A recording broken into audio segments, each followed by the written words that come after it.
قبل ما نبدأ الفيديو ما تنساش تصلي على النبي في التعليقات وتعملوا لايك واشتراك لمتابعة كل ما هو جديد. في لحظات في الحياة بتحس إنك شفت الموقف قبل كده، لكن هل ممكن إنك تكون حرفياً اتصلت بنفسك من المستقبل؟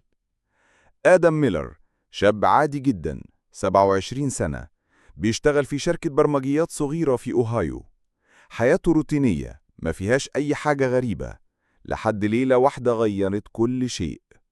يوم 14 مايو 2013 الساعة 3:17 صباحا، آدم صحي على صوت تليفونه بيرن. الرقم غريب جدا، كل أرقامه 000. كان ناوي يتجاهله، لكن شيء خلاه يرد. والمفاجأة، الصوت اللي بيرن من الطرف التاني هو صوته، نفس النبرة، نفس الطريقة، لكن في نغمة خوف، نغمة تحذير.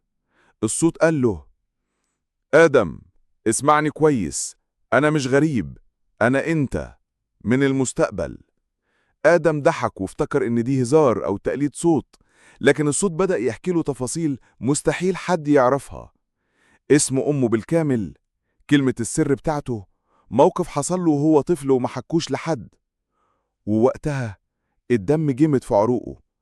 الصوت كمل: بكرة الساعة 6:42 مساء، ما تروحش القهوة اللي متعود تروحها، لو رحت مش هترجع. وبعدها المكالمة انقطعت. آدم سمع التسجيل 3 مرات، وفي كل مرة الخوف بيزيد أكتر.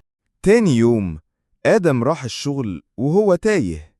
هل فعلا كلم نفسه من المستقبل؟ ولا بيتخيل؟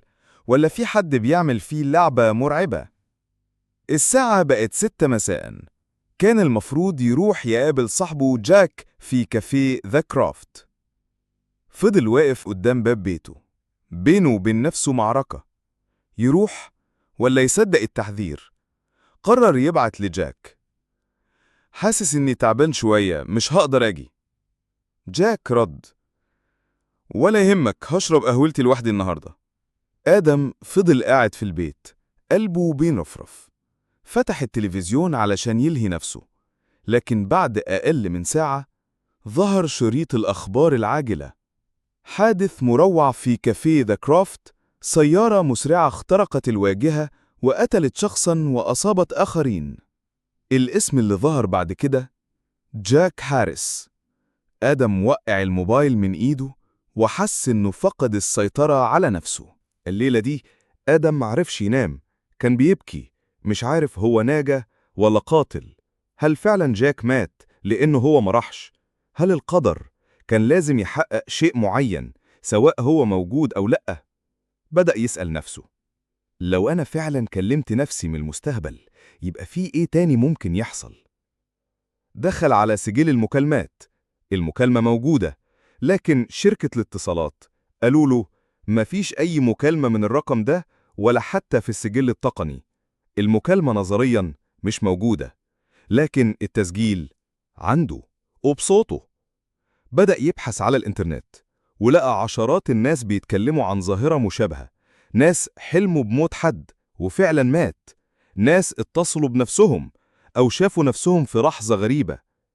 في حاجة مش مفهومة، زي تسرب في الزمن أو تشابك بين نسخ مختلفة من الإنسان. آدم دخل في حالة عزلة، حياته تحولت لهوس. بيقرأ عن السفر عبر الزمن، عن الأكوان المتعددة، عن الرسائل اللي ممكن تيجي من المستقبل. بس كان دايما بيسأل نفسه: هل جاك مات علشاني